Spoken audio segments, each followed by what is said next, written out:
View from the Gutters, episode 131.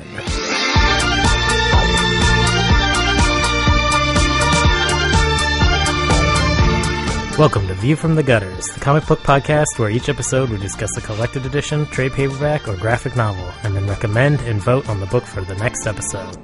Warning: the discussion portion of this show has massive spoilers for that book. On this episode, we discuss Rachel Rising 1 through 12, and to skip ahead to the recommendation section, skip to 4531. Welcome to View from the Gutters. Don't look at me like He's Andrew Chard. I'm That's Andrew Tobiah Chard. Panshin. I'm Joe Preti. That's Kayleigh Fleeman. And there's Cade Reynolds. You have no idea where any of us are. Why would that matter where we are? It's like we're in the microphone. They can hear us. Yeah, I know. We're inside your ears but right now it's going to bother them. We are? I don't. Am I Ant-Man? Yes. We're It won't- inside the We're microphone. inside the computer. We're all inside a microphone We're all using inside smaller a magic school microphones. bus It's true. in your Oh, ear. yes. We're true. off to a beautiful start. Yeah. Come on, the magic school bus. Well, before we get too far off track, I want to start out by thanking our episode sponsors. Yes. Brandon Hill, Tony Cortero, Addison Appleby, and Brian May. Yay. Here, here. Thank you, Here, guys. here. And thank you to all of our Patreon supporters. Yeah. I like that we started doing all of them and not the rotating three, because that See? was really Me too. confusing. Yeah. Thank you. I was kind of thinking it would be nicer to do one for each episode because that would be my- more special no. for that person. No. But No. whatever. No. They like to hear their name. That's why they want to hear it all the time. Yeah. If they could pay and then the episode was just me saying their name over and over and over again and we don't discuss the comic, I'm sure they'd prefer that. New Patreon But I level. don't know. I will say your name for an hour and a half. And no, I won't loop it. One full episode of just us saying your name in Revolution. Yeah. So you have that to look forward to Yeah, with the new Patreon restructuring. It's going to be amazing. Yeah. Those episodes are going to be great. Yeah, totally. However, this week we are not doing that. No. Instead, We are doing that no weeks, ever. We're doing that next week. You're not the boss of us. I am, and I will kill you all and then use you puppets in my very convoluted plan for revenge against your descendants. I have no I have descendants. no descendants. We We- just we talked I have a about literally were descendant. just talking right about this. before this I have a descendant, but episode. she's onto your bullshit. Yeah, that's true. Yeah, she's not really a match for me, I think. I Yeah, could take she her. could kick your The ass. other way around. Murder you. You're not a match for her. I'm pretty sure I can kill one 13-year-old girl. She's 14 and not her. I don't. I think we're all in No. agreement here. She could take you. I don't know Anyway, that I want to be on record with someone that says they can kill 13. Yeah, I know. Everybody- uncomfortable. You Different couldn't see it, room. but everybody moved further away from Toby when that happened. The views Yeah. expressed by Tobiah Panshin Which don't is- necessarily represent the views expressed by View from the Gutter. and that's funny because when I suggested that we kill Cade and eat him, nobody did a goddamn thing. No, Wow. Cade is of Because Cade age. is an Yeah, he's adult, he can and defend he himself. Yeah, he can fight back. I probably wouldn't. I'd just let my body poison you guys. Wow, This is also fair. that's dark. Anyway, speaking of dark, Rachel Rising. Yes. Who won the rock paper scissors? I Toby did. did. Oh, Toby. Yes, I threw forgot scissors well before Joe threw paper. already. Yeah, Because He I watched wanted- me do it, and he threw paper anyway. I didn't really care. I just wanted to make a joke at Kayleigh's expense, so it wasn't that important to me. I don't. I I didn't get the I don't joke, see but how that's you fine. losing rock paper scissors was at my expense, but okay. No, I guess I'm I offended. wanted to go I'm first so so that I hurt could right make now. a joke at your expense. It was not that important to me. Thankfully, this is not the darkest timeline, so that will not happen. Instead, I'm going to go first. I'm pretty sure in the darkest timeline I've eaten all of you by now. That is dark. Back on episode 12, I don't when know we if it's talked about puppet darkest, sodomy, but- you Yeah. would have eaten all of us. Definitely a dark timeline. so yeah, Yes, Toby. Rachel Rising. Rising. You read it. yeah. It was a thing. I started out kind of, sort of liking it a little bit, and then I quickly grew to hate it. Right around the time that the little girl murdered her sister. Best part. Well, I don't care for things that are morbidly dark for We were morbid just and talking about darkness' like sake. eating each other. You're talking about how you're going to kill a 14-year-old girl. Oh, I don't like it when little girls fight back. Okay, Toby, that's all right. I didn't say she couldn't fight back. She can have a trident. No, but you see one little girl kill someone older than them, and it's all over. Anyway, Could have been me. I got to a point where I really hated it, but then I kept going, and it started getting really interesting with all the witches and the history and the demon and all the magic shit and the friend who dies, but she's also an undead thing. And that's the point when I actually really started liking it.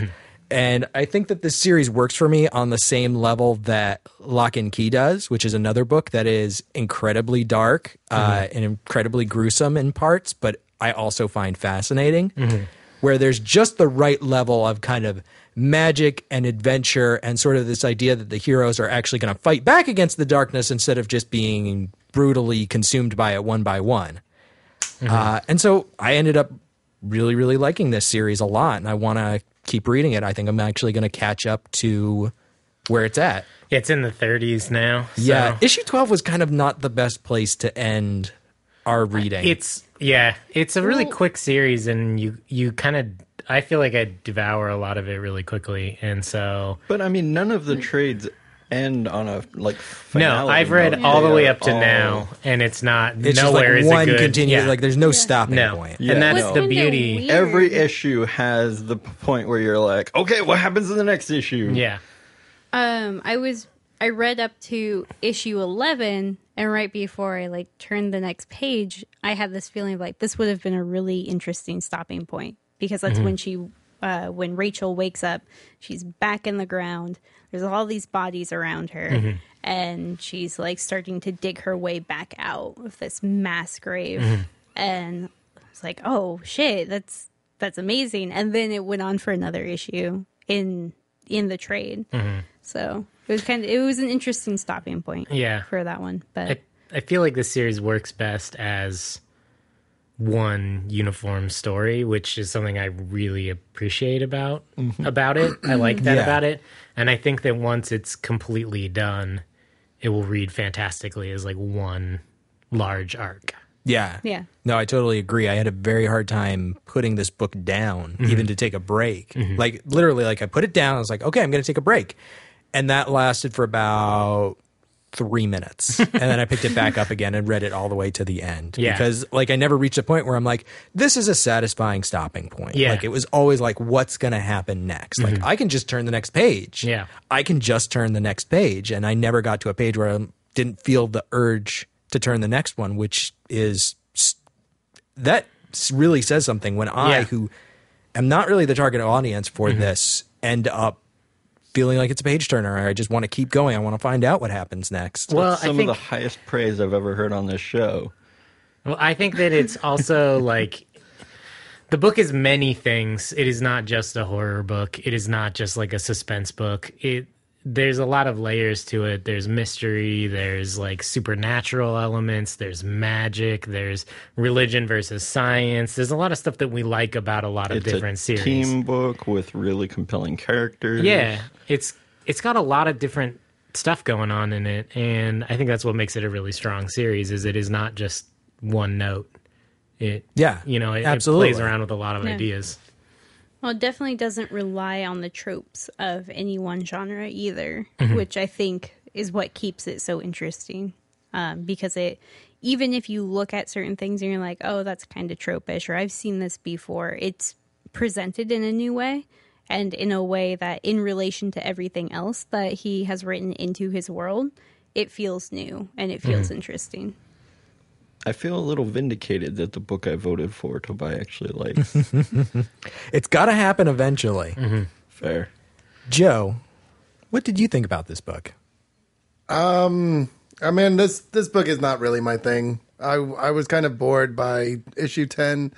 And I mean, there were definitely parts I found interesting, but I think it's just, it's out of my wheelhouse, you could say. It's not something I care to read. Like, I appreciate what he's doing, and I think I mean, I don't think it's necessarily the book's fault, but I couldn't. I mean, to be fair though, I couldn't get into Lock and Key either. Lock and Key, and they both just do things that I don't like. Is really what it is. It's not the fault of the book. It's just. Can you say any more specifically, like what kind of like what does like, it do that the whole you don't thing care with for? Jet being taken over and like I when heroes have to play catch up, that can be a very tedious process for me. And if it's not done right, I'm easily lost. And like I said, that's not necessarily the fault of the book. I'm not going to shit on the book. There's a lot of stuff I liked about this, but that's just me. And that's probably because I tend to I tend to be very emotionally connected to characters. And so it may be a thing where I just have to wait until he gets where he's going. And then I just have to like marathon the whole thing. But, that's it's difficult for me to do that because I get very caught up and then I just get annoyed, and that's, it's like I said, that's more about me than the work itself. So, I mean, I did think I had incredibly low expectations for this book because I was like, oh God, the last thing I want to read is another zombie book. But I will say that this was very novel in its approach to that. And I didn't really I feel like this did all the things right that Revenant did wrong in that first trade.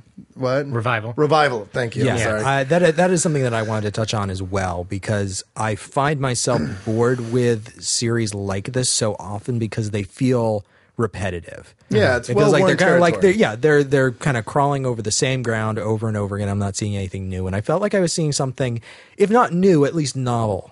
It's a very well put together world. It seems to have a consistent set of rules behind it, and there's more interesting things going on than just like, oh, people are coming back from the dead, and there's mysteries and a murder. Like there's an actual villain who's actually doing things, which I appreciated. Yeah, and I think that they're different stories. I think they're different stories, and I think that where Revival is an examination of like what happens after you die if you leave business unfinished, and how does that affect those around you to watch the people you loved and mourned over come back. This is very much like one woman's story, and this is Rachel's story, and that's I mean, like it's Rachel Rising. This is what you see, what she sees. You don't remember the past because she doesn't remember the past, and as it comes back to her, it's like revealed to you through that. And so it is definitely a more distilled narrative in that it is a specific thread that you're following, and that makes it more enjoyable for me to read, because I kind of like having the perspective character and having the information revealed to me slowly over time, instead of it's just like, this is how the world is, okay, go, and just kind of explore the idea of, wow, that's a crazy concept, what would it be like? Like, I'm not normally as a fan of like, what would it be like if, unless it's like, what if Hulk had the Infinity Gauntlet? Oh my god! And then I would be okay with it. I feel like that would be pretty boring. I think that Hulk would just be like, what if Hulk Hogan had the Infinity Gauntlet? That's much more interesting terrifying. Story to me. Then he could really fight for the rights of every man. I really appreciated the fact that when she did come back, nobody went like, oh my god, or freaked out. Yeah. Like, at first, nobody believes her that she's dead, and then when she does convince them, they're like, oh, well, I'm sure there's some reason why that works the way it does, and we'll figure it out later. But for right now, I'm glad that you're not in the ground. I like everybody has a very different response to it. Like Aunt Johnny's response is very like, oh, well, there's got to be a scientific explanation behind this. And then you have the preacher / religious guy with his dead wife. Yeah. Who's like, oh, you're the angel of death. Yep. That's the only logical explanation. You are the angel of death. And I like the kind of how everybody reacts differently. I like... So the guy that's sitting on the porch that she walks by, that's not in very much of the first 12. I'm assuming that he is an Eskimo, or I don't know. He's a large man. Okay, he looks like a sumo wrestler to me. Well, he does. So yeah, he looks like, he looks native, some sort of indigenous or he's native large. person. He's a large man. Like the way that his face is shaped reminds me of someone that Joe and I both know. And just, I mean, the fact that he's like sitting on the front porch in a snowstorm with nothing but briefs on. Yeah. I don't know. But that character reacts very strangely to Rachel. Yeah. And I feel like that's...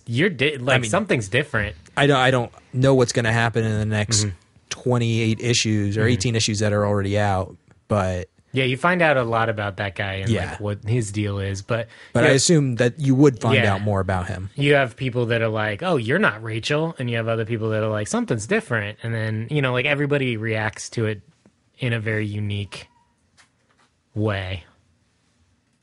Totally, and I think that's another reason why the mystery seems so plausible. Is if everybody was like, "Oh my god," and everyone was on the same page, it would feel like fiction. Yeah, it's interesting that everybody is kind of coming at this from a different perspective. And I like the fact that even Lilith is an unreliable narrator. Like she gives within one conversation like 2 or 3 different versions of what happened. So at least at the point in the series that I'm at, like I don't know who to believe or what's really going on. And that I think is another great piece in the like leading the breadcrumbs of like, oh well, what's that? What's this? There's some really seriously good storytelling happening, like just independently of the actual details of the series and the plot that's going on. Like it's just well told. Yeah, Terry Moore is very talented, both in the art and in the storytelling, I think. What else has Terry Moore done? Strangers in Paradise and Echo. Yeah. Yeah, I actually wanted to talk about the art a bit because it really strongly reminded me of 90s indie artwork, specifically like Scud and Johnny the Homicidal Maniac and kind of that whole era of black and white 90s comics. Well, that's when Terry Moore made his mark. Yeah, I was going to say that's because it's Terry Moore. But it benefits, I think, from being done, I'm assuming, digitally and having that like very, I don't know, the line work felt so incredibly sharp to me.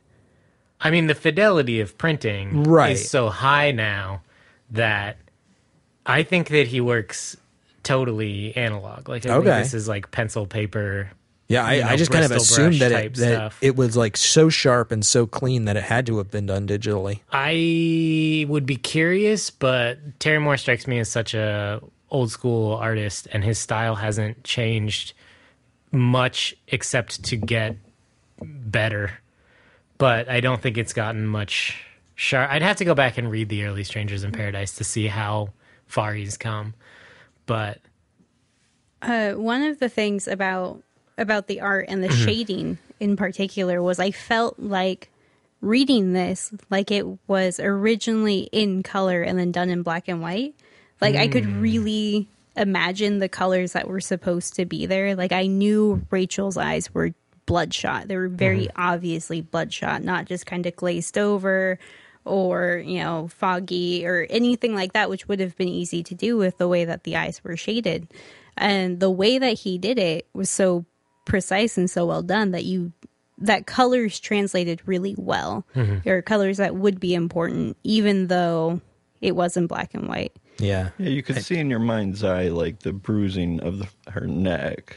Yeah. As opposed to her, palish but still pink skin. Yeah, not just black and white, but very stark black and white. Like her eyes are one of the few halftones that there are. Like, it's actually gray rather than being black or white.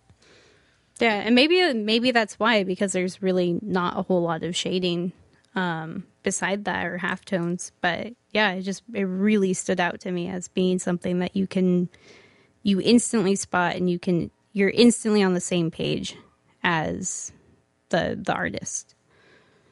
I think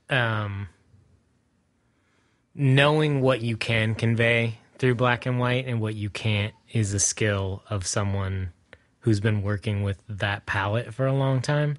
And I think what doesn't work and what does work. You talk about artists being like, well, it was gonna be this fabric, but then we realized that doesn't really like translate to, like, in our head it looked like this, and then it like doesn't really work. So you learn what works and what doesn't work. And I think what's so strong about it is it lets the lighting do a lot of the work for it, especially in the atmosphere of the book. There are times when like the light is coming through the trees and the branches and stuff, and you can tell where the light is playing off of and what it's doing. The scenes in the morgue where everything is like very brightly lit except for specific parts of the room makes it look, I mean, you can tell that there's a spotlight in the room. And I think that that's just, it's really well done.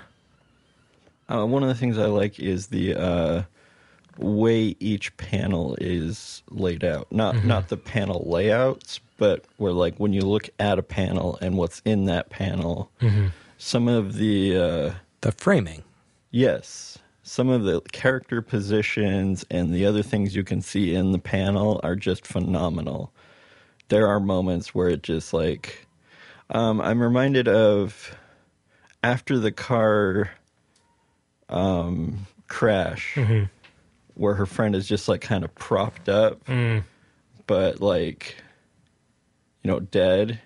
It's very emotional the way that she's laying there. Well, I love scenes like that too because it's a very emotionally heavy scene with Rachel and Jed like, don't let them burn me, don't let them burn me. Like, promise me they won't burn you won't let them burn me. And then when she's being interviewed by the detective later, and he's like, oh yeah, she died on impact. Rachel's like, no, I spoke to her. And it's like, impossible, her neck broke. Like, it just, all these questions start to mount up. Yeah, like at what point? What point did the demon take her over? Like, was that him from the beginning, or does he show up later? What's real and what's in Rachel's head too? Because there's a scene where Jet and she are sitting on the front porch, and Jet's like, "Oh, you should see your eyes; they look crazy." And Rachel says, "Well, you should see what I'm seeing with them." And so you don't know. Like that, it leads you to question the point of view character. So. The one complaint that I did have about the art is that Rachel and Lilith look too much alike, and with their constant like outfit changes, it is intentional. But I'm sure it is. But with the outfit changes, I found myself confused sometimes who I was looking at. That's fair. Like when a scene would change. Yeah, they're supposed to be sisters, right? So, or look like sisters. So they're supposed to look very similar. Her hair's different. Well, right. sometimes. Well, I'm looking specifically at issue 8 where Rachel has her hair back, and then it cuts to Lilith it's Lilith in the snow, and then it cuts to Rachel, and they look very, very similar. Like you flip between two pages, and they're one's on one page, one's on the other, and they're both in similar poses, and their faces are almost identical. And I found myself becoming lost a couple of times. Yeah, I mean, they have different eyes. They have different the ligature marks on Rachel's. Like, there's enough. Unless they're both covered up, which they were. Yeah, from time to time. From time to time. I mean, it wasn't a persistent problem, and it's not like I couldn't orient myself after a moment, but it was a little bit disorienting as I was reading it, going, okay, who is this? Okay, I know I'm with you. I got it. Yeah. Flipping through Tobiah's copy right now, I realize a lot of the framing is like a center frame, like instead of the typical, I guess, golden ratio framing device. I don't know. I didn't go to film school. Whatever it's called. There's the rule of thirds, and then there's the golden ratio, and they're like really similar. But if you divide the frame into three bands at that would make 2 bars across the middle, right? And then you do the same thing vertically, that you have cross sections in the corners, and so you frame important objects in those frames. So you'll often see like the middle of a face in one of those intersection points, or an eye, or like with women you often see their breasts in those spots, or their ass. Yeah, I read actually a really great article about Mad Max, which is how I know about the framing and how I was able to notice it in this one. But your focus is always brought to the center of that panel, unless something in particular is happening and it feels really deliberate. Well, it's so when when you have one, then this is going to be difficult to explain via podcast, but in my copy, it's page 17 of issue 8. In the scenes where there's conversation happening, the rule of thirds is centering itself on people's heads. So in the scene where there's two people in the scene, so you have Rachel and Jet talking, in the upper third is where Rachel's head is, and then Jet's is like down in a lower corner. But when it's just Rachel's face, that's center. And then when Rachel's standing outside talking to the other corner, that's Earl. Earl. Like, they use the rule of thirds again, or close to the rule of thirds, like those golden ratios where you're offsetting to make... There's interesting action happening at two different points, so your eye is kind of drawn equally to both. Yeah, and that's what I was noticing, especially because there are a lot of panels where it is just one person or just the face of one person being focused on. And Well, it gives a different effect to stuff too. Like, if someone's face is directly center in the frame, that is a very different emotional weight than if they're off to the side and there's a lot of negative space. Yeah. Like, it does different things to the way you feel about a scene. So if you have, That's if exactly it's supposed what I was to be talking creepy, about with like some of the framing is very emotional, even without even before they say anything. Yeah. You have a different emotion when you're looking at it. If it's supposed to unnerve you, they often like break the rules just so something feels unnatural. I'm just flipping through and looking, and I like how many different layouts there are of panels. And he often repeats the motif of 3 tall, skinny panels going across the page with that same rule of thirds that you were talking about, Chard. Sometimes he does it with just 2 panels, because at the end of issue 8, it's the little girl sitting in the tree, and in like one panel she's not there, and then in the next one she is. Yeah, but there's a lot of tall, skinny, vertical panels throughout this, and I think it works really well. Absolutely. That one is the one I was talking about. Yeah, I can see it. It's just the page is cut in half, and there's 2 panels, and they're both tall and skinny, which is not something that I feel like we've seen a lot. Yeah, it's different than... We're used to seeing a lot of stuff like horizontally or widescreen. When it's for effect, you either see the whole page as like a full panel, or you see like long ways. I don't think that there's a splash pages single 2-page spread in this entire series so far. No, there's not been. Was there even single splash pages? I'm trying to think if the post-accident scene was a splash page. There was one of the issues ended on a full page of a character walking away from the camera. But I think that was the only time I noticed one. The other thing to note is these are like 22. They range in page count, but they don't have ads. And I think even in the printed versions, they didn't have ads because this is his the studio that he owns. Yeah, it's self-published. Yeah, so.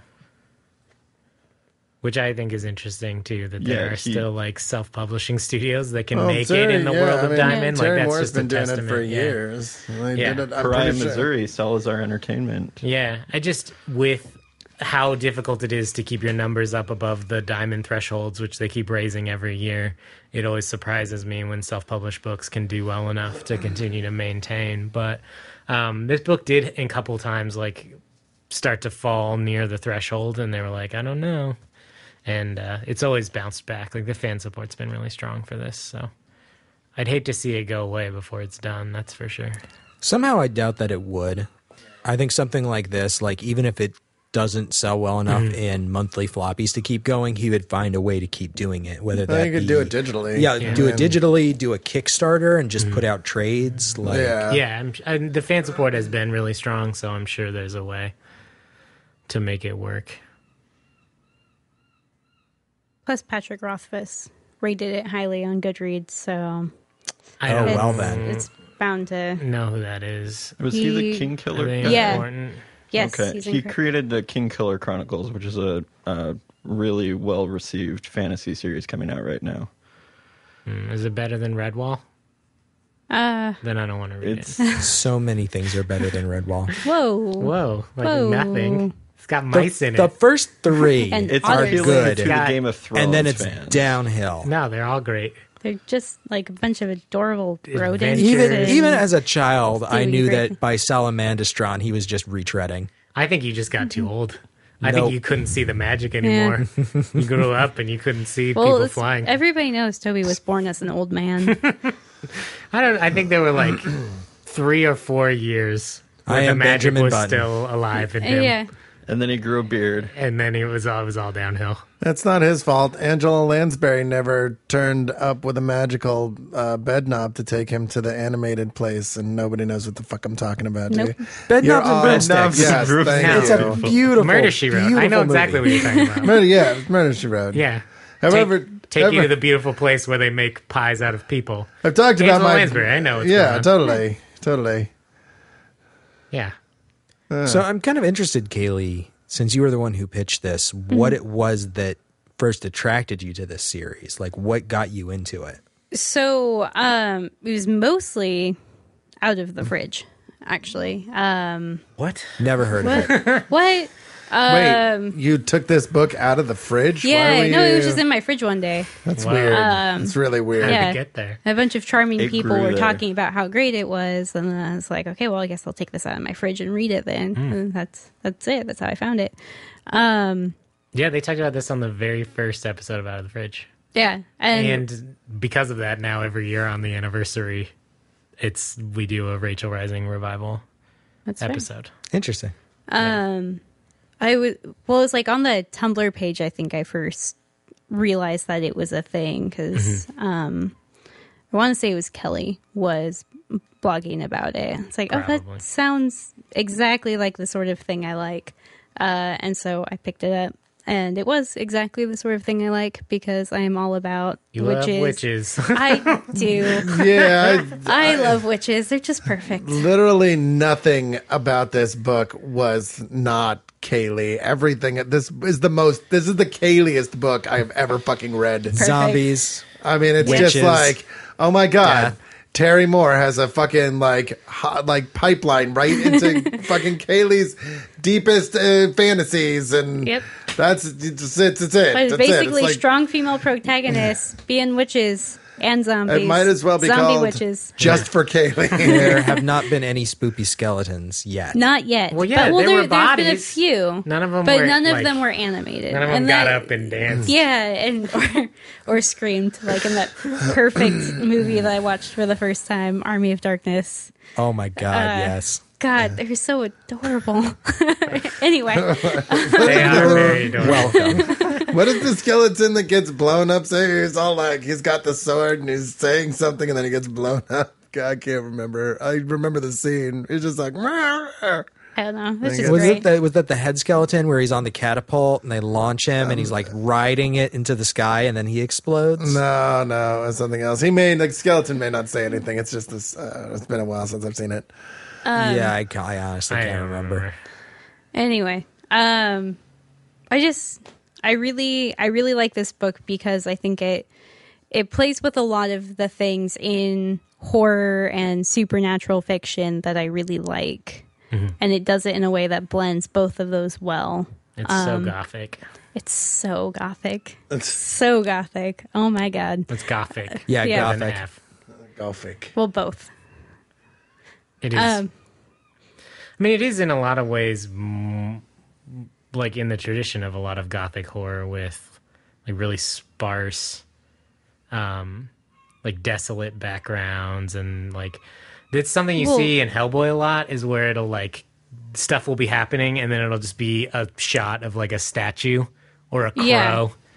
And then you're just like, Yeah. wait, what is that? And Well, this and book that's- does those like moments of they're supposed to be like, you know, to catch your breath. They're moments of peace, but there's always something in the image that like slightly unnerves you at Yeah. the same time. Well, and that's a lot of the like gothic novels and films and stuff will do that sort of like you pan away from gore because it's not about being gory.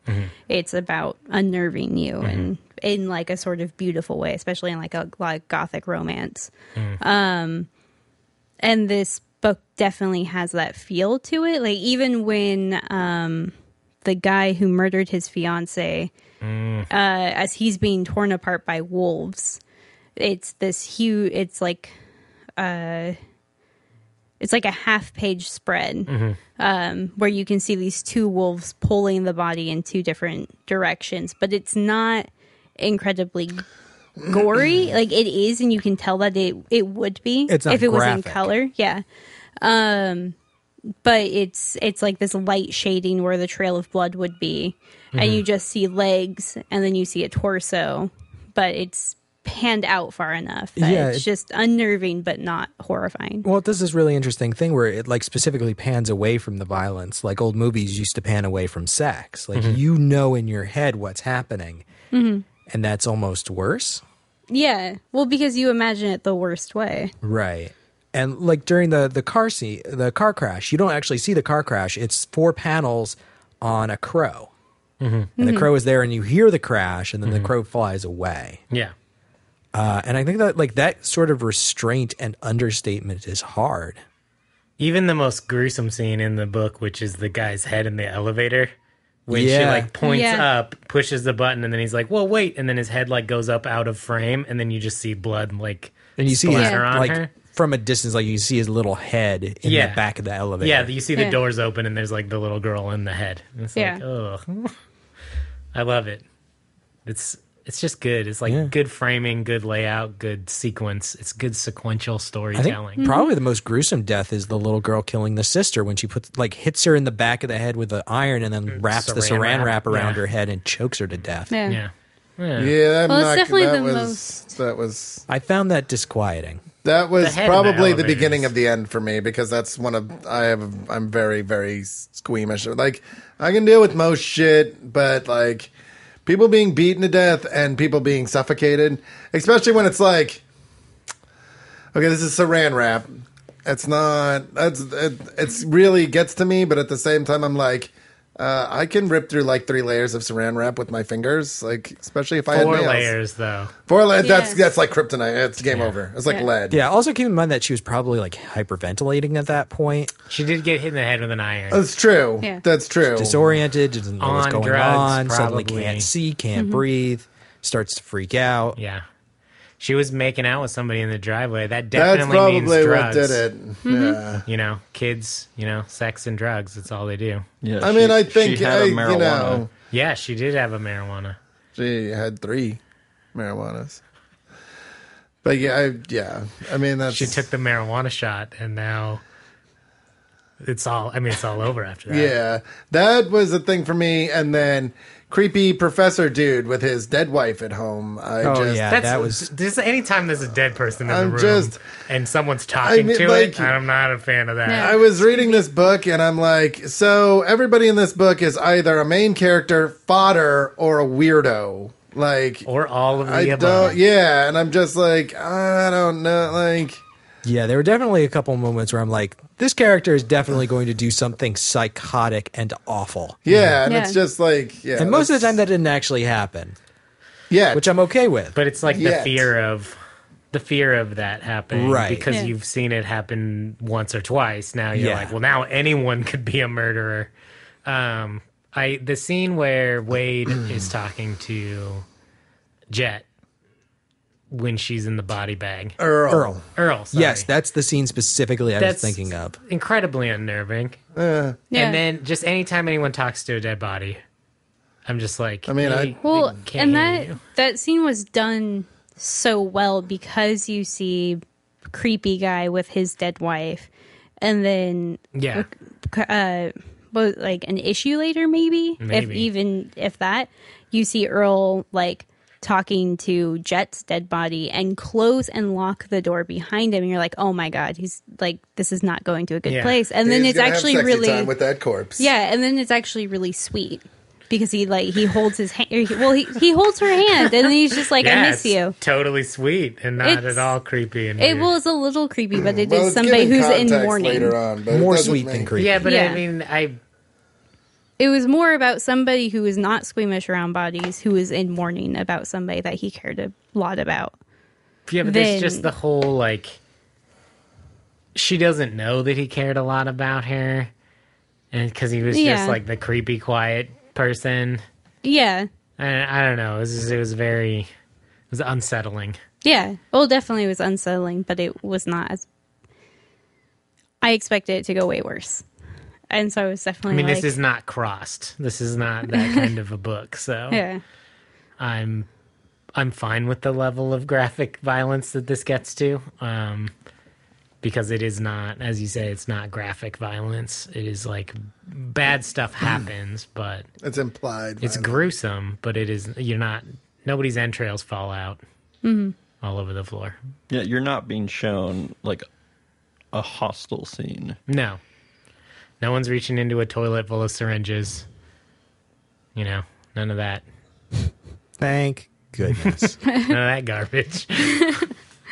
I did have one other thought that I was just kind of curious about that is only tangentially related to Rachel Rising, but when Lilith reveals her identity and she's talking about, like, I'm the first woman, Lilith is often or usually characterized as the mother of monsters. Like, that's kind of her role.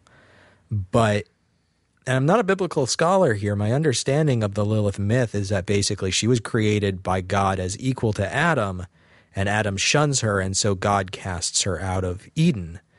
But she never actually eats the fruit of good and evil, as far as I'm aware. No, she's defiant. She's not submissive. Which means that, like, she never fell in the way that Adam and Eve did.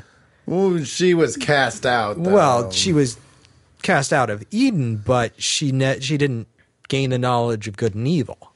Also, She never fell. But also keep in mind that, especially in the context of that myth, literally the worst thing a woman could do is be defiant. Sure. And that, or know things. Yeah.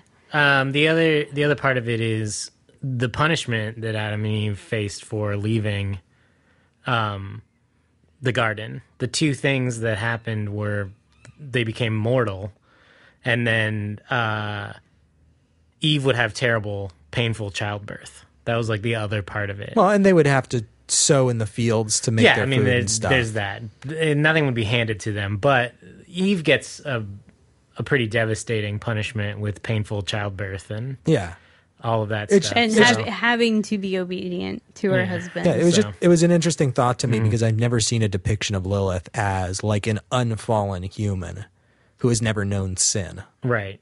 And is immortal. Mm-hmm.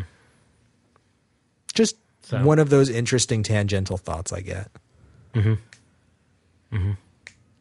Did anybody else have anything that they wanted to say about Rachel Rising? Keep reading. Yeah. Like it stays... I'm gonna. It stays as good as this, if not better, I think. It's like, it doesn't... The feeling of like, oh, I don't want to put this down and what's going on, like none of that ever really goes away. Like there's plenty of series that I've read that are like, the mystery is building, and then at some point, some of the curtain will fall away, and you're like, now I'm not interested. That hasn't happened yet for me in Rachel Rising, and I'm almost all the way caught up, so... I feel like if you enjoyed the first 12, you would enjoy the rest of the series. No, I'm definitely going to keep reading it. Yeah. Absolutely. Pretty interesting. So I thought it was almost done, but apparently I was wrong. So I guess let's keep going. So, well, yeah, I didn't want it to end. I also heard that. I both like and really hate like getting into something right as it's like wrapping up. Because like it's nice that you can kind of just read the whole thing at once. Yeah, but I want to be able to catch up with it and then continue to enjoy it. Because it's like it's new for me. I haven't had a chance to like it for a while. Like I started watching BSG during the last season, and then it was like, season's over. It's done. Wait, what? No. Yeah. Yep. I think I'm the opposite. I just like having a completed product in front of me. Yeah. I really don't like the grind of like month to month reading. I don't either. I mean, I want it to go on forever, but then I want to be there at the end of when it's done.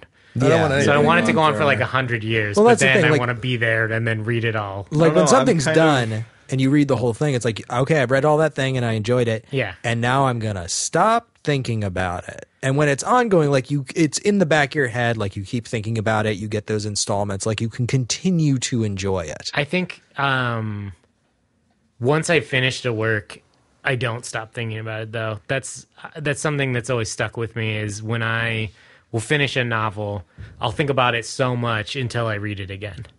And there's been times where I've read a book and then its sequel and then gone back and read them both again. Because I was just like, I can't get this out of my head. Like, and it's like a song that's. Oh, I stuck in my definitely head. like reread Yeah. things a lot. Well, I mean, like back to back. I've done like first book, second book, first book, second book. Like Okay, just never done right that. in a row because I'm like, I can't get this out. It's like I did that with the TV show Dollhouse. sometimes you just get stuff in your head and you got to work through it for a while.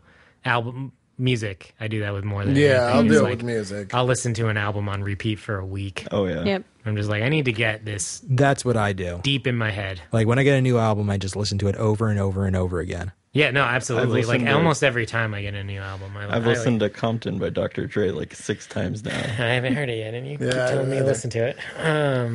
But I don't know. Sometimes you get that the mood that one specific album invokes in you, and you're like, I'm going to listen to this for a while. I think that's fun. But unless anyone has anything else they want to say about Rachel Rising, we should No, probably it's move good. on to Rex. So, Joe, you should. I have a Star. recommendation, Okay. Stalling. and I think what I'm going to recommend is I was like bouncing between 3 different books in my head, but it's a redemption pick. I'm going to recommend The New Frontier by Darwin Cook. There you go. It's a great story. It's an Elseworld story about an alternate meeting of and forming of the Justice League. Well, it's set in the early 60s. Yeah. Like near the beginning of the Silver Age, and it's DC as if it were happening across the time period where those characters were introduced. So like Batman and Wonder Woman and Superman all started in the late 30s, and it's now the early 60s, and so they've been superheroes for like 20 years. But they have, yeah. And And then like all the Silver Age heroes like Hal Jordan and Barry Allen, like they're starting to show up. yeah. Yeah, and this is it's their still an Elseworlds. Yes, it is. Yeah, it's an alternate. It's a retelling of the formation of the Justice League. It's like, what in the if 60s. we had planned to do what accidentally sort of happened? Right. Yeah. Yeah. So it's a great read. Darwin Cook is incredible. His art is amazing, especially in this. And it's a lot of fun to read.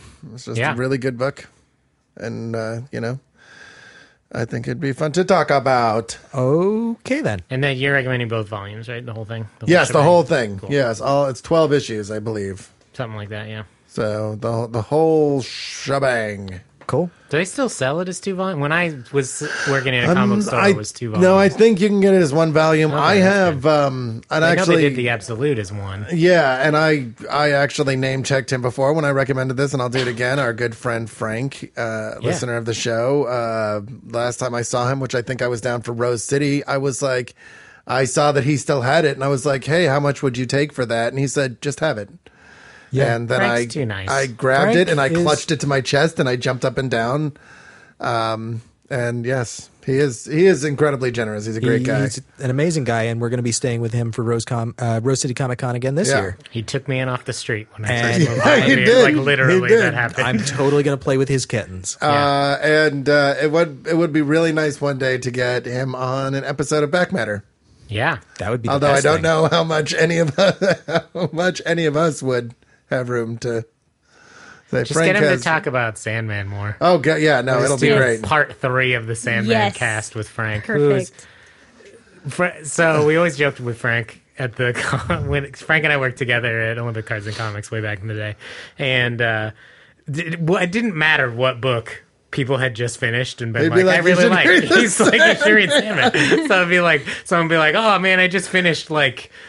Preacher. X-Men Apocalypse or whatever, like Age of Future Past, and he was like, "Oh, have you read Sandman?" And I was like, "Frank, there's not in no way are those related. Like, I get that you really love Sandman, but they're reading X-Men, like bad X-Men books, You need to recommend good X-Men books first. right? Like it transitioned somehow. I Yeah. don't know. It was just funny. That was our ongoing joke. We kept trying to think of more and more ridiculous books, and then be like, "Have you read this?" Just I liked, Young Blood's Bloodsport. Have you read Have you Sandman? read Sandman yet? Yeah, it was good. Anyway, I yes. really like Grimm's Fairy Tales. Yeah, we should get Frank on something. That'd be Anyway, Cade, what are you bringing this week? Well, it is finally time for a pitch that I have been waiting for a while. So to give you the backstory, a long, long time ago, in a galaxy far away, there was this boy named Luke Skywalker. I'm recommending the new Star Wars. The first volume is now done. It won't come out till October, but you can get the singles. 6 issues, Star Wars Skywalker Strikes. And this is by Jason Aaron and John Cassidy. Yeah. Yes. And this is the new official canon of what happens after A New Hope. Yes. Spoilers, but not spoilers if you watch Top of the Stack. I hated it. Really? Yeah, Really? I absolutely Oh my hate God. it. Everybody I know is like, it's awesome. I like it. I don't get it. I especially Not for like the Darth Vader series that's being The written Darth by Vader Kieran series is Gillen. awesome. I like Darth Vader and Leia. I don't like just the Star Wars. Book. I'm really not a fan talk of about Leia. it. We'll talk about it if we get to it, but man, it didn't work for me. And I'm a huge Star Wars fan, so I don't know. And maybe that's why. Maybe. I don't know. Did you want to say anything else about the book, Cade? Oh, I mean, It's good. I think Chart aside. just the long, long time ago in a galaxy far away just caught everybody. So Yeah. I think that's all that They're needs to be probably said. Nice. ready to see all the same stuff they've already seen in the movies rehashed in a less interesting form. Anyway. Kayleigh, what would you like to read this week? What a great Yeah. buffer to his pitch. Yeah, sorry, Cade. So I'm bringing back Silver Surfer, New Dawn. Did we not Bye. talk about this? No, it's been we pitched haven't. twice God. now, I think. At least Maybe twice. several times. I don't know. More than once, maybe. I think I did both. I just really love this series. I feel like I pitched it at one point. I think you have too. Well, it's by Dan Slott and Mike Allred, And with colors by Laura Allred. The fantastic Laura Allred. And it's absolutely gorgeous. And it follows Silver Surfer after he leaves, I guess, the employ of Galactus, if you could call it For that. like the 7th time. Yeah. But it'll stick this time. Totally. Yeah, he's got Aunt May now, so why does he need the Silver Surfer? Yeah. But Why does anybody need the Silver Surfer? Sorry, I'm interrupting. yeah, you are interrupting. Also, everybody needs a Silver Surfer, which is why you should vote for this book because it's so great. It is great. So basically, Silver Surfer goes around and he's trying to undo all the harm that he's done and kind of wipe out the red in his ledger, as it were. It's Doctor Who.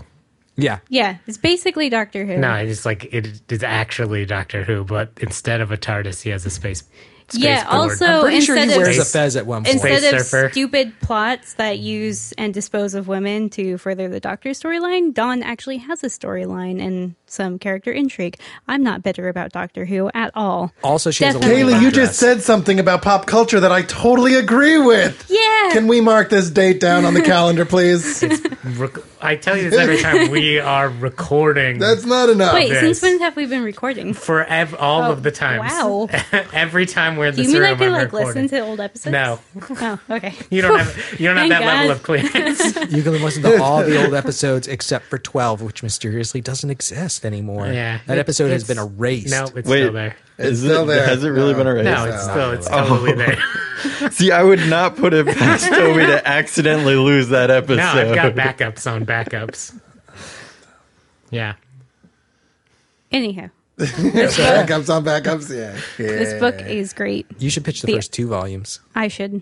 I agree. You're holding the first volume. I am holding the first volume. You know why? Because the first time I pitched it, there was only 1 volume out. So now there are 2. All right. And so now I'm pitching 2 volumes. I haven't bought the second one yet, but I've read some of it and it's really great as well. So there you go.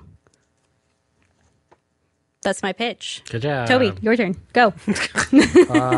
Hold on a second. Crap. Did you break it? No, I brought a book and I pulled it out of my bag And then I realized that I had decided to pitch another book that is actually coming out the day after this episode drops, but I can't remember who the artist is on it. And I was trying to look it up real quick before it was my pitch, and I couldn't find it in the 5 seconds that I looked. So, Chard, do you want to do your pitch and then come back to me? Sure.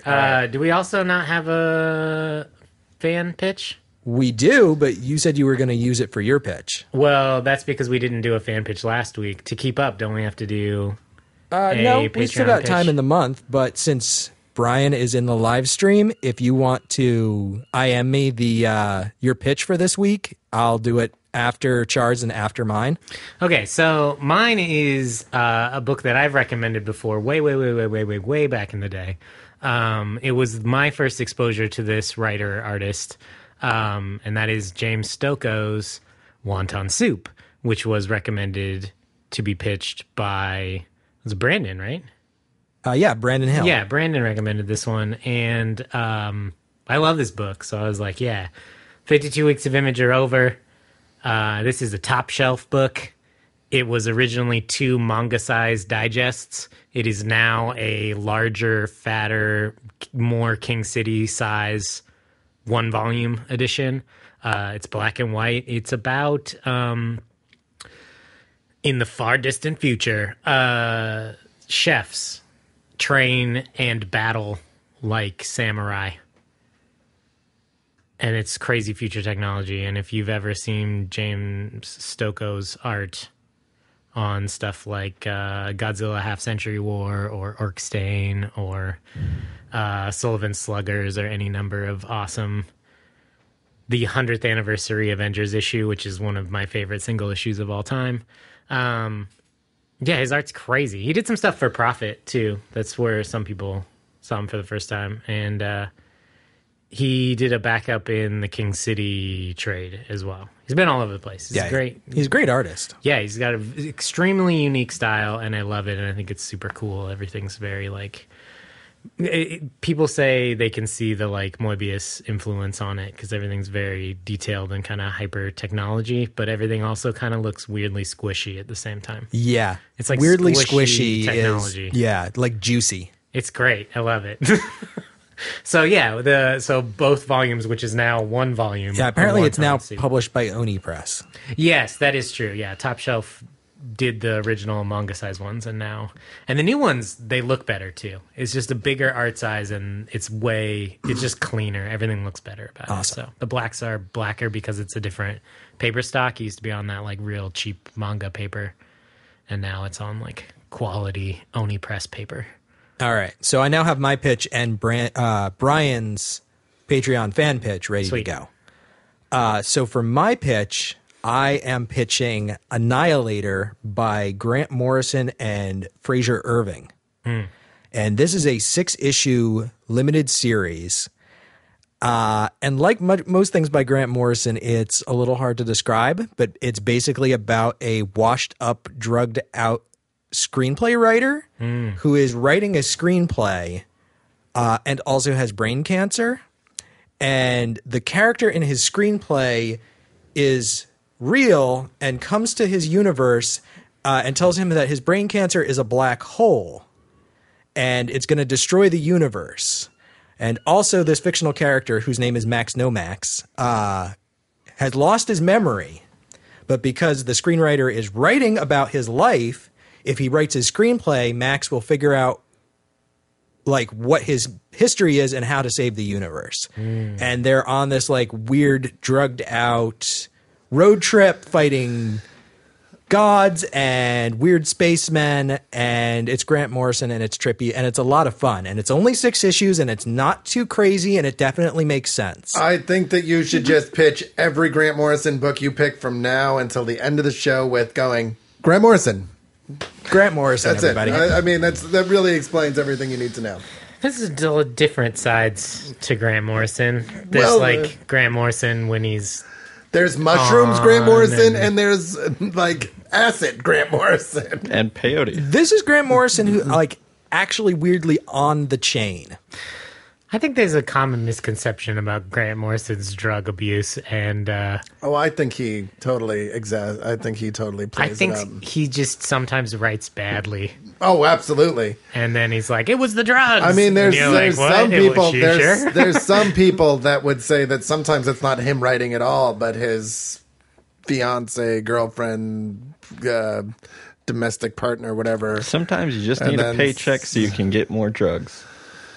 But, I mean, he's Grant Morrison. So, yeah, that's He does Annihilator. things. I really enjoyed it. Nice. And for our Patreon fan pitch, I'm actually going to let Joe do this one because he's pitched this book before. Brian would like us to pitch Asterios Polyp. Oh, my God. Yeah. I've pitched that before. Too. Yeah, this is David Mazzucchelli's Magnum opus. Yeah, it really is his magnum opus. It's a story of this man named Asterios Polyp, who's an architect and a man of very particular tastes. It is outstanding. It is really a clinic on how to push the boundaries of the medium of graphic sequential storytelling. It's his use of color. I mean, his art is beautiful. The use of color in the book is beautiful, but the book itself is also very purposefully constructed, even just if you look at the hardback. And it's basically the story. It's the story of Asterios Polyp and one particular relationship he has that stands out because it kind of points out to him his many flaws, which are not great flaws. They're just the flaws of a person. It's a very slice of life book, but in like a introspective. Yeah, it's not just like this is the day of that guy. It's like this is the day that guy figured some shit out. Yeah, and it really is. It's beautifully realized. It really is. It has a very clever abstract art style. It does. Like some of the characters are drawn very round, some of them are drawn very square, and the way in which they're drawn and the color in which they're drawn have impact on the story. Yes, they're absolutely. important to your understanding of the work. Yeah, and it's him using literally every facet of the art, the color, and the storytelling together to lay out this tale for you. And he makes it look pretty effortless. Oh He does it too. No, it's a pleasure to read. Yeah, it's definitely a pleasure to read, and I mean you can tell that this man has got some pretty, heavy chops. Like he knows what's going on. So Totally. Yeah. Asterios Polyp it's one of my favorite things to read. you could look at this work and say, "Yeah, David Mazzucchelli. He knows He's aight. he knows. Yeah, he'd be pretty good. He's okay. He knows what's up. Guy, that is a strong field this week. I am honestly intimidated by the book choices before us. Yeah. So Joe, what you gonna pick? I already forgot what I forgot. What I'm actually got- I'm going to pick Silver Surfer because I want to talk about Asterios Polyp, but I am planning something for it. Okay. So hang in there, Brian. Yeah, All right. you won't be waiting for that forever. No, Okay. no, I am starting. While I'm talking about it, so Back Matter has kind of been on and off hiatus, and that was largely due to the fact that Tobiah and I were trying to get our hands on some alternate equipment, both so that we could go places and talk to people there, but also so that we would have more freedom in where we could record and when we could record. Because with Chard working and me working and everybody working, picking times where we could all have access to everything we need was becoming way too difficult. The logistics of it were way too kind of mind-boggling. We now have that equipment, Yes. and we will now. There are back matters planned. There is a schedule. Things are going to start happening again, and so I'm going to do a back matter on Asterios Polyp. We've got some very fun things in the work as far as that goes. So There We're you also go. totes going to do one on Ogloff because that got pitched a couple of weeks ago. yeah, we are. We are. Brant wanted to do Really? it, and it's in the works. I think. For anybody out there who is Tentatively- like, I totally need you to talk about pornography for me. Yeah, no, it's going to be amazing. And it's tentatively scheduled for the end of September. I have to kind of make sure that people are available and see when they're available. But That's too long from now. Well, like a month from everybody's now. got to read it, and Also- then we got to all make sure we're available. Speaking of which, did we announce we're going to Rose City? Did that happen? Yeah, briefly a couple of times. Okay, we're going to be But there. yeah, we're going to so be at Rose City. Come bother us. I'm not. Not Joe, though. Joe has to be at a Well- dumb wedding. He's too spoopy. Kit. Kit will Will be be- taking Joe's Yeah. pass. And she's, Yeah, I will be mean, Joe. not gonna Pretty lie, much better than better, me. yeah. She's got. I love you, but she's No, my Kit, she's no. my cinnamon roll. I could never wear a dress the way that woman does. She's incredible. I mean, you could. It just wouldn't. It wouldn't be the same. not the way she does. No, she is awesome. I would like to see you in a ball gown before I die, though. Yeah, me too. Well, if I lose Just like 100 pounds, Well, I want to see you in like a nice cream colored, like very No, no. long. I was thinking drag like a autumn. shiny I'm green, an autumn. like kind of a velvet Okay. with like kind of cream highlights. Yeah. That sounds very classy. Yeah. So, Cade, what would you like to vote for this week? I still haven't decided. We stalled for a while. I know, and I'm still. I don't know. It's kind of a toss-up right now. Coin flip. What are you trying to choose between? Silver Surfer and Annihilator. Because, like, it's been a while since I read a Grant Morrison book, so I kind of need to read one to realize why that is. But Silver Surfer's so good. I will say that the words, "It's been too long since I've read a Grant Morrison book," never said them. Well, Outside that's of why me I just said saying so. I need to read one to remember why I don't read Grant Morrison books. Grant Morrison books are sometimes food. Yes, I agree. I won't dispute that. So, Cade, what do I'll you go want with to read? Annihilator. All right. Kayleigh? Chard, I'm sorry. What did you pitch? Wonton Soup. Okay, that's the one I'm voting for. Do it. I have a very hard... I want to read Asterios Polyp. I want to read Star Wars. I want to read The Silver Surfer. And I would also love to read New Frontier. So, as is traditional, I'm going to pass the buck. I'm going to vote for New Frontier and give Chard the hard choice.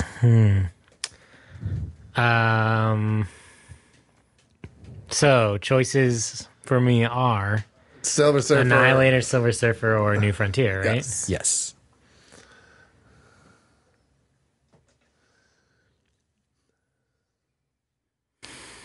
The pregnant pause of a man deep in thought as he makes weird gesticulations with his face. I don't do that. That's not a thing. You were no, totally I doing wasn't. I don't do that.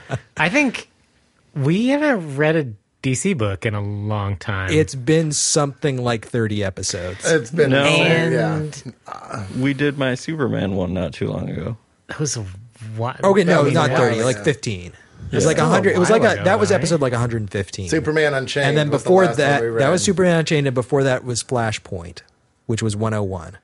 I just counted this. I feel like it's 15 episodes is Yeah, it's been we have Several not been months. doing That's- very yeah, many it's DC been a books while. at many all. months. But there's a reason for that. Yes, And there is. On top of both of those being our most recent DC book, I realize it's been a long time since we read a DC book that was DC good. book.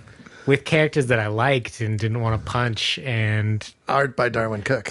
art by someone capable By of arting Darkwing good. Of arting good. Hey, I will totally pitch Darkwing Duck one of these days. It's good. I wish they hadn't. Somebody edited pitched the it before. trade. It might have been Cade. Mannix has pitched it. It's Before. on the list.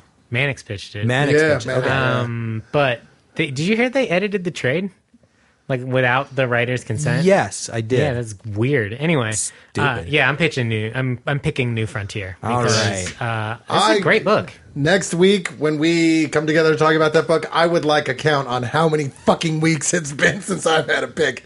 Because it's been probably 6 months. Well, you also haven't been Yeah, on you- a lot That's of true. episodes. That's Yeah. very true. I've been had to miss a busy. lot because of stupid work. Being in charge is not all it's cracked up to be. I Being will an totally adult count and figure is out how not- long it's been. That's true. It's not all it's That's cracked up very to be. true. I mean, it's great, but it's also terrible. Yeah. Anyway, thanks for listening, everybody. Thank you for supporting us on Patreon. And, We love you.